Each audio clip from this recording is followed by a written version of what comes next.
sometimes it's good to just think about for your own self-awareness and self-worth and knowing that you're enough just the way you are. It's sometimes good to also just do your own.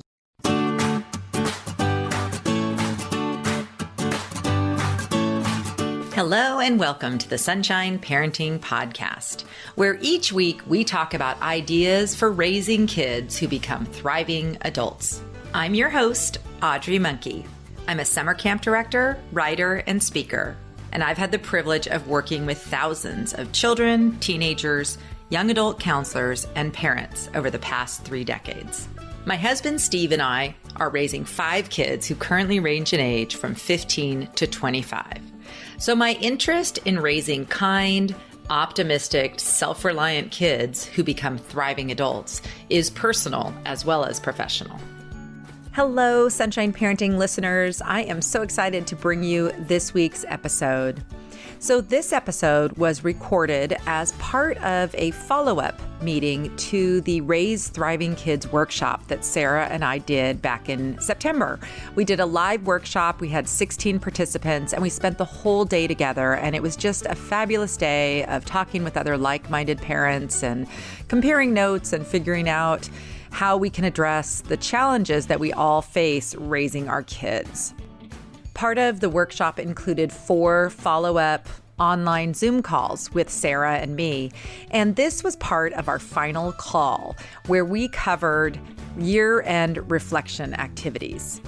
I really appreciated the input that Sara Kuljis and Kate Rader, our other participant, shared on this episode. And I hope it inspires you to try something to reflect on your year that is finishing before you launch into this new year. I think the things that I end up researching and writing about are things that I need to learn most for myself.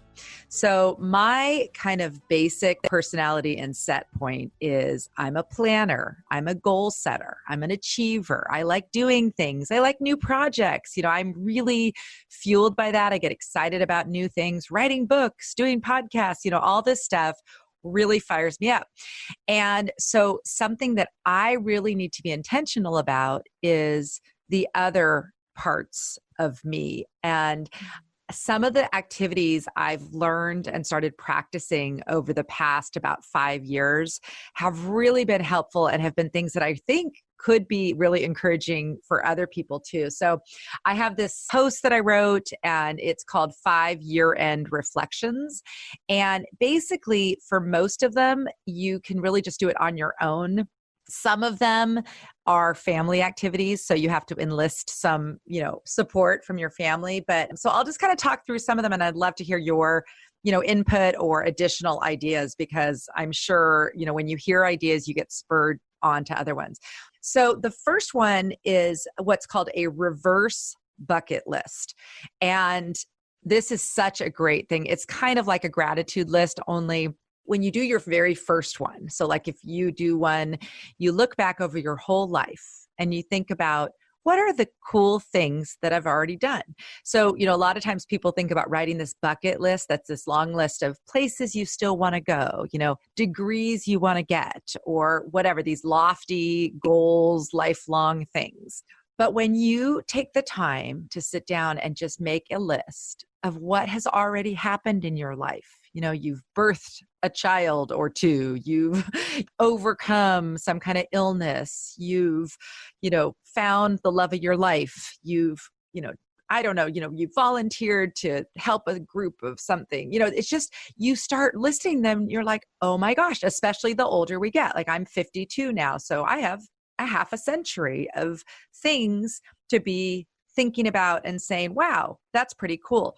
So what it does for me, like when you do this, is you just kind of breathe this big relief, like, oh, okay, so I don't have to feel like I have to constantly strive. Get out of the mindset of what's next? What are my goals for 2020? It's instead just taking some time to think about, wow, I've already had so many good things in my life. And it really, really ups your gratitude So once you've done one, so I did one initially about 3 years ago that was sort of like the life stuff. I've started to do it more, not at a set thing, but more of like an annual or sometimes even a quarterly thing. Like, especially if I'm feeling overwhelmed, like, oh no, I didn't get to all these things that were on my to-do list this month because I overshot my goals, which is a tendency of mine. I can sit there, and I've done that before. I've looked, it was like, I think the beginning of last year when I had so much, it might've been this year even, where I had so much going on with like book marketing and parents and all this stuff. And I was like, wow, I really didn't do all the things I had planned. So I sat there and I wrote, what have I done? And it was like this reverse list. And I'm like, wow, that's a lot to have done in January, February, and March. So what are your thoughts on this concept, or have either of you ever tried doing the reverse bucket list of what you've already done? I haven't tried it. I do have something sort of along those lines. I keep a folder of like kudos, and it's things that like emails that I've gotten from like literally my boss in my very first job, to I'll print off some like text messages that I've gotten either from my husband, who is not a very huge words of affirmation guy, or just friends who have said kind things, so that when I'm having kind of one of those days where it's like, gosh, like I couldn't get anything on my to-do list accomplished, I can always go to that folder and sort of have a little moment of, I have had some success, even though I didn't get the washer fixed today and the dog didn't get the long walk like I anticipated, and, X, Y, and Z didn't occur. There are still things. So it's a version of that, but I like your idea a lot, Audrey. Oh my gosh, that's another year-end reflection that you just came up with, Kate, because honestly, I squirrel away all those things too. Like at camp, we do warm fuzzies and, I get notes from people and I just kind of stuff them all like, in a folder. But what about if another activity could be really taking like a year's worth of the fun texts and cards and nice messages and, putting them somewhere that's like in a little scrapbook or something. And just as a great like boost. I love that idea so much, Kate. Thank you for sharing that. Sara, how about you? Have you ever tried anything like a reverse bucket list? Not formally. I think, we do have our gratitude ritual, which probably covers a lot of that. But I love the idea, especially of sitting down with the whole family and saying, let's look way back, because there is a chance that something that I didn't consider very buckety might have been really, really significant to my kids. When Sasha was turning 5, we said, what would you like to do for your birthday? And she had recently gotten into a TV show that happened in San Francisco. And she said, I want to have birthday cake on the Golden Gate Bridge. Well, we were planning anyway to go up to the Bay Area to visit some friends. And so we planned it on the weekend of her birthday, and we stopped off and got cupcakes, and we walked with our little 5-year-old to the middle of the bridge, and we all had cupcakes in the middle of the bridge. We don't usually get around to things so whimsical and silly during the year with, chasing 3 children with 3 different interests and running our own company and all that stuff, right? But to this day, that is one of the highlights of her life. And I think that I really want to try a reverse bucket list, but with the whole family, and see what shows up from the kids.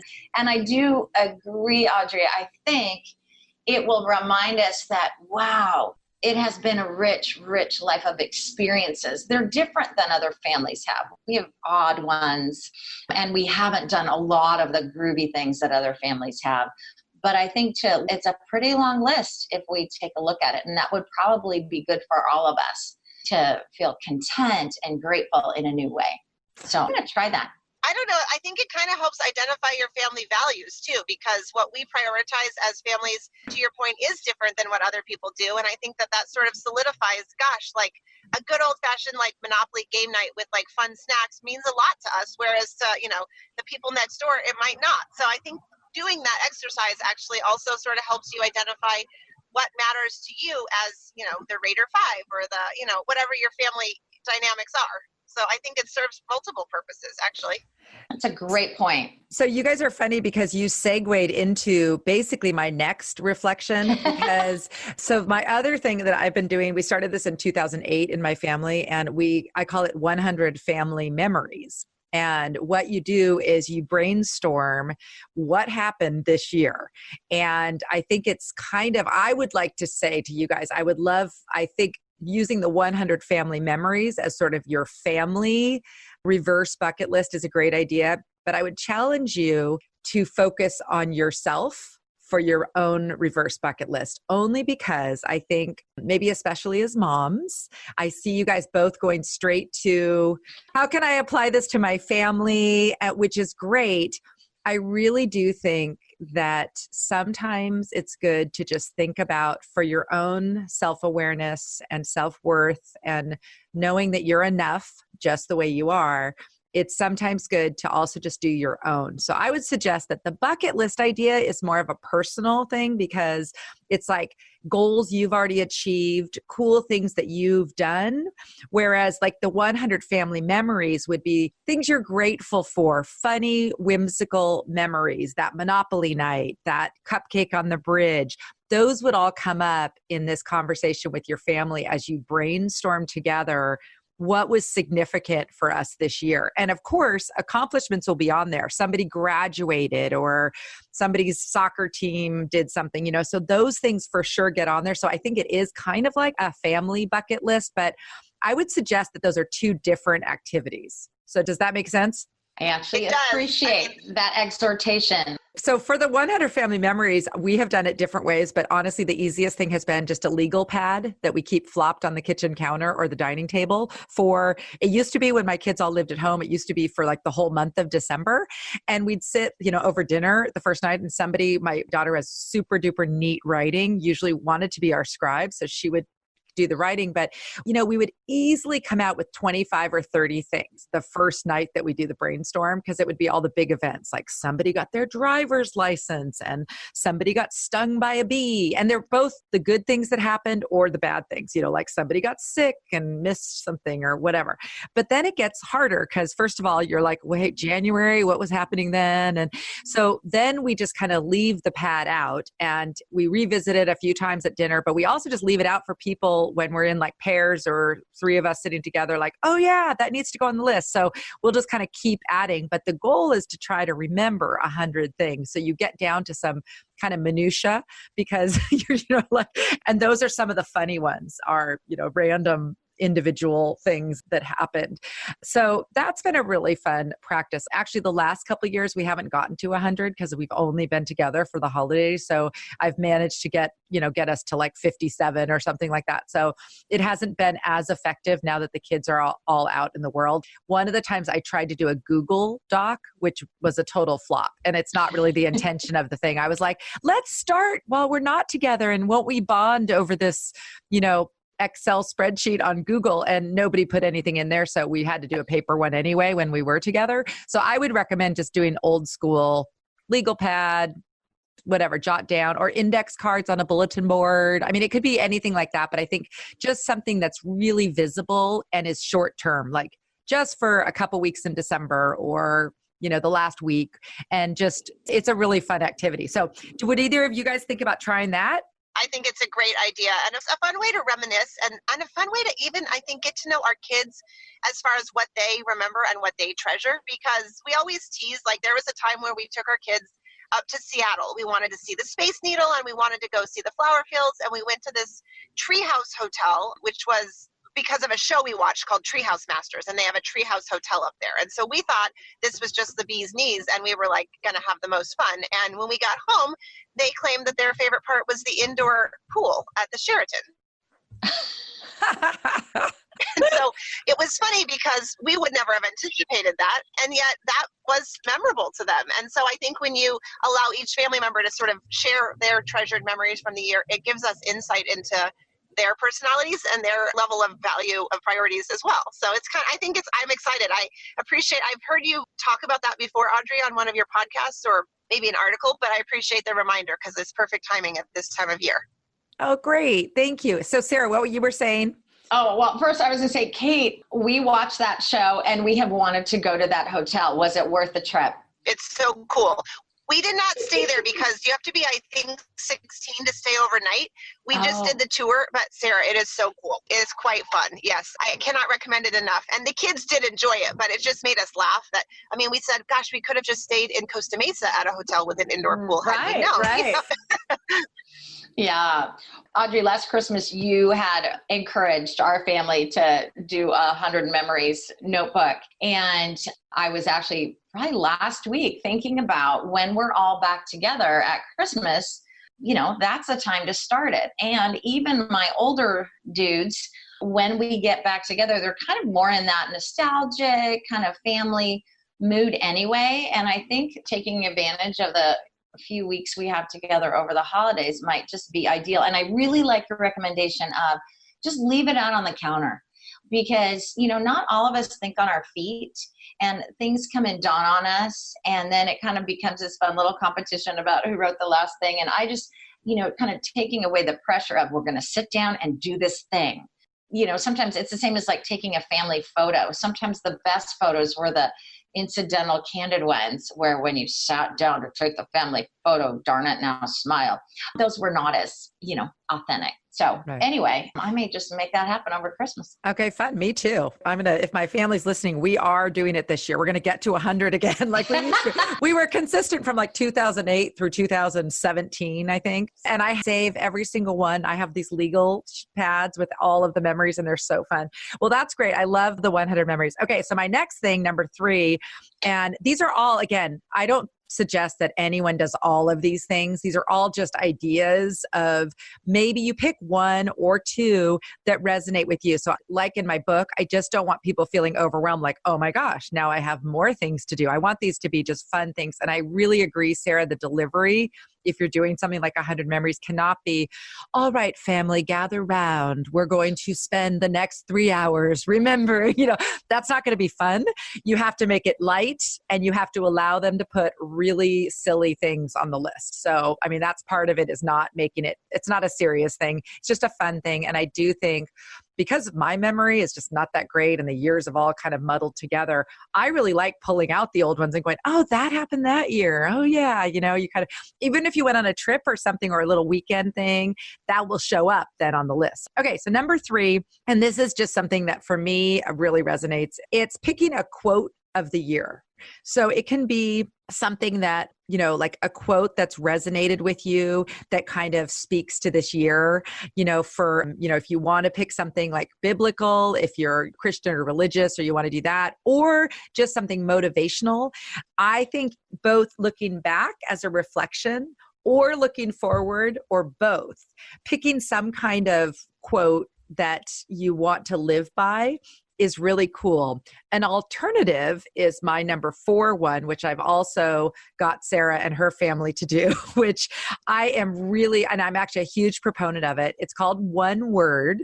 It's become a really big deal. A lot of families or individuals, even at workplaces and now at schools, some schools have their students pick it. So if a quote is kind of too lofty and too much and can't really find the right one, I think picking one word that you want to guide you in the new year and spending some time at the end of this year really thinking through what was good about this year. What is it that I want to take into the new year and feel just like more of, or, do more of.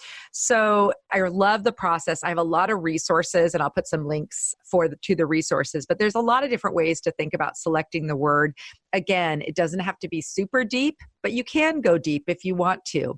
So in my family, we started the family tradition of doing this 3 years ago. I did my own one word for 1 year and really liked it so much that at the end of the year, I told everybody, okay, on New Year's Eve, we're all going to reveal our one word for the following year.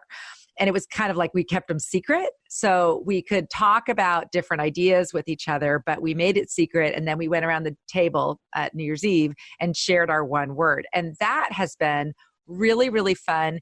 And even people who normally aren't very, don't really share a lot, often just when they shared their word and why they picked it has been a really eye-opening and meaningful moment to see what's on their mind, what they're really wanting for the coming year. So I love the process. And some of the recommendations when you're picking your one word is to focus on being rather than doing.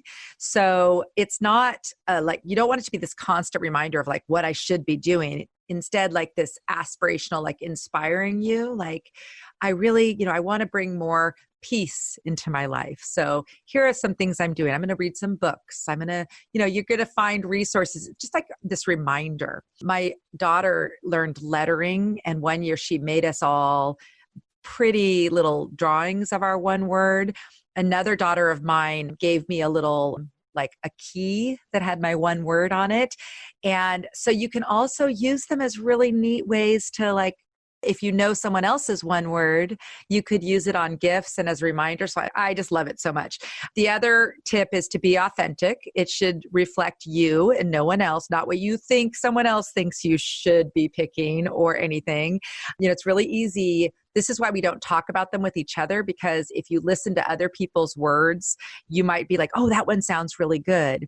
And you want it to be uniquely yours. So that's why you might have this huge list of ideas maybe to pick from to make it easier, but really you want it to be just you figuring it out for yourself.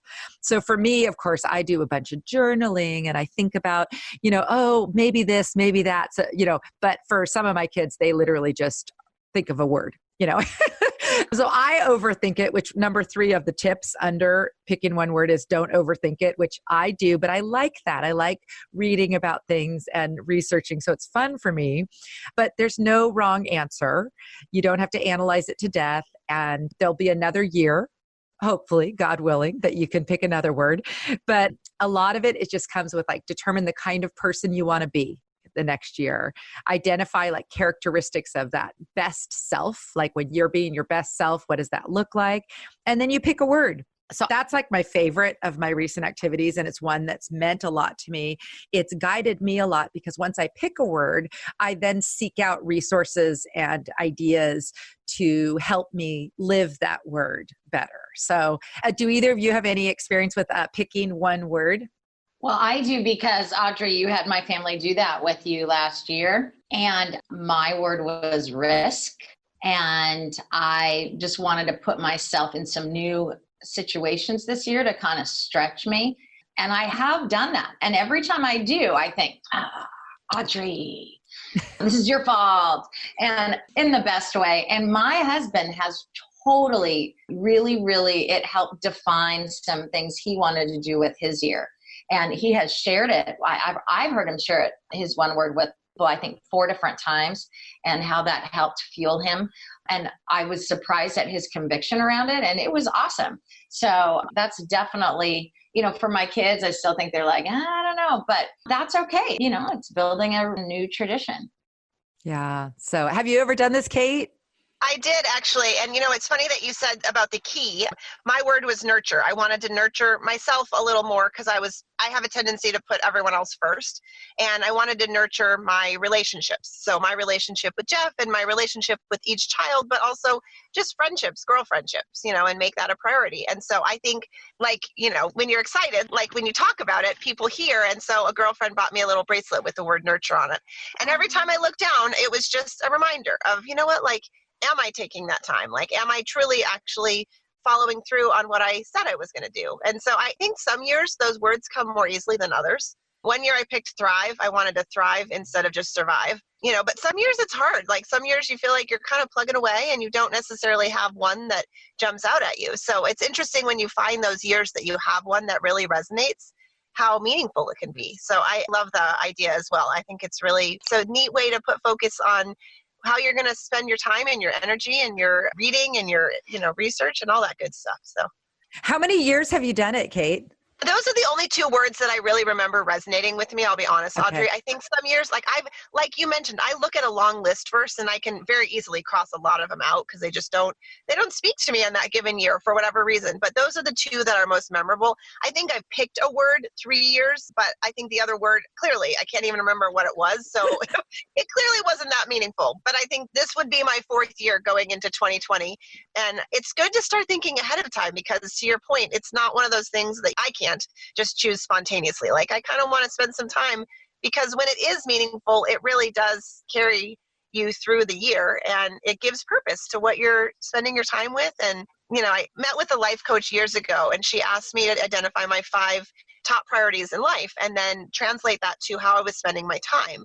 And what I realized is it doesn't always equate. I say that my 5 priorities are X, Y, and Z, but I'm doing A, B, and C for 80% of my time. And so that word, I think, really can help, to me at least.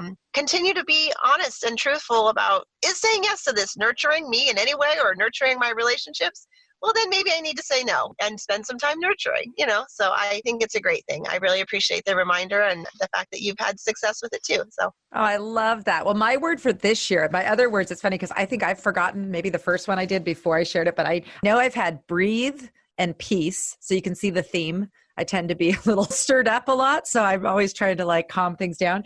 This year I picked the word focus. And I think it was because I read the book by Cal Newport called Deep Work in December last year. And it was really hit me that my best contribution to, my family, the world, whatever, really comes when I focus. If I take some time to do some research, do some reading, writing, just thoughtful time, which is not a normal part of life anymore. It's not, you have to actually build in focus. I'm good at focusing actually, but I don't do it a lot unless I make myself now. You have to be very intentional. So that's why I picked that for my year. And, it's been fun because you don't fail at your one word. It's a reminder thing. You say, oh yeah, I'm going to circle back to that. So, I've tried Pomodoros this year, which are, you set a timer and you do a break. And I've done a lot of,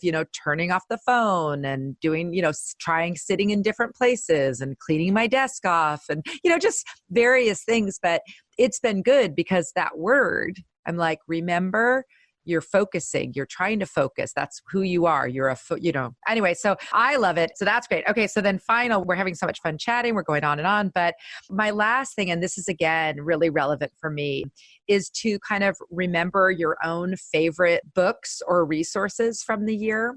I tend to be a huge consumer of information. I read a lot of books. I listen to a lot of podcasts. I go to conferences. I'm this sponge for information, but I tend to not take enough time to let it percolate and then figure out, okay, but what was the one takeaway or the one thing? So now in the talks and workshops I do, I really am intentional. What's one thing you're going to actually do? Because you hear all these ideas and there are so many wonderful things, year-end reflections, all these things that you can do, but really to move the needle, all you need to do is just one, So I am challenging myself this year to kind of slow down on the consumption of new information this month and instead get out the books that I've read, look at my highlights and sort of recap. And one of the ways that I'm doing this in a tangible way, because I've also learned as an author how important reviews are. Best-selling authors don't really worry about it and they have thousands of reviews. But when you're just a new author and not very well known, every single review kind of gets possibly your book to more people. So I'm going to take time to go back my books this year, and the ones that I haven't written a review, my recap will be looking at the book, looking at my highlights, remembering what I loved, and then writing a 2-sentence review and putting it up on Amazon and Goodreads. And that is so I think that remembering your favorite books or doing kind of your own best of, because sometimes the lists on Goodreads, I was talking to one of my daughters and this book that she didn't really like, that's all over the place. I've had one of those this year, and I don't talk about books I don't like just because I'm more of a positive person. I don't want to spend, but there's been a couple of books that I've read this year that were really touted on lists as best of. And they were not my best ofs for the year. There were other ones that are not as well known that I really liked. So so that's my thing, my remembering my favorite books of the year, and also just remembering what I read this year, because that's also, going back to January and thinking about what was I listening to and reading back then is kind of cool. So what do you think about that idea of sort of your best of, or do either of you have something that when you look back over this year, a book that's oh yeah, that's when I want to reread or look at my highlights? I love getting those ideas, and yet I couldn't tell you. And so I love the idea that I could have a year-end list of books that I'd read. And just little notes, nothing crazy, but, just my 100 books along with my 100 memories, So I think that's a great way to recap the year and have a sense of accomplishment, honestly, because there is something to be proud of having kind of digested that information and done what we want with it, So I love that idea. Kate, that is awesome. You broke up a little bit at the beginning, so I'm just going to reshare that you said How to Raise an Adult, which was Julie Lythcott-Haim's book, and Present Over Perfect, which is Shauna Niequist. And it's so funny because Present Over Perfect is currently my reread on my bedside table, because the other thing that I've realized is because I read so much, I really need to reread things that, I read it 3 years ago. It was really meaningful, really hit me. Got to get it back out again and look through it. And these are all pretty short. That's a pretty short book. And another one like that is 1,000 Gifts. That's a good reread to remind you of things. Sara, how about you? What are some of your memorable or favorites from this year, podcasts or books or whatever? There's just, I'm like you. I'm a high input person. And so I probably have too much and too many.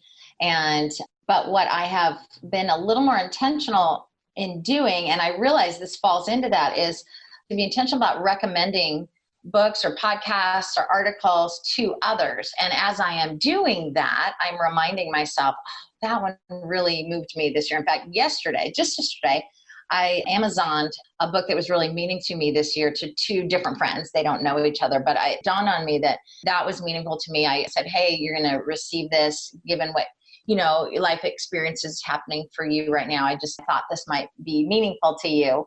And so that has been a great, and before I'm doing that, I'm actually going through my book and going, okay, was there a page I would recommend or a sweet, anyway. So that kind of is driving a long ways today. And I said, please Finding Fred, which is a podcast about Mr. Rogers that I just finished binging and is absolutely delicious. And so in recommending others, I'm revisiting things. And then it brings me a lot of joy, frankly, to share those with other people. That's awesome. I hope you enjoyed my conversation with Sara and Kate about some year-end reflection activities. As always, you can find show notes and links to everything we talked about in this episode by visiting my website at sunshine-parenting.com. Search for episode 119. If you'd like to be sure not to miss any of the resources, podcast episodes, and posts that I share at Sunshine Parenting, be sure to subscribe to my email list while you're there.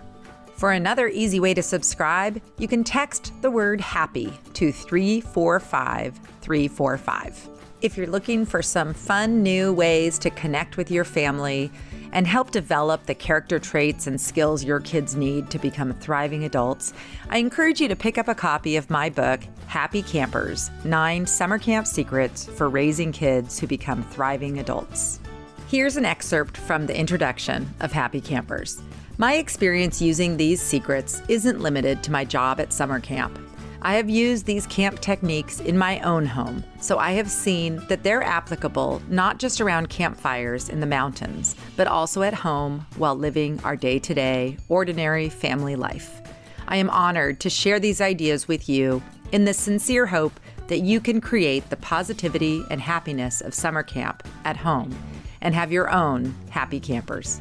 By implementing these ideas, you can create a family culture where your kids feel connected, capable, confident, and loved in that most important and sacred of all places, home. Happy Campers is available at Amazon, Barnes & Noble, and wherever books are sold. You can find out more information by visiting happycampersbook.com. Thank you for joining me on this journey to raise a generation of kids who become thriving adults. I'll be back next week.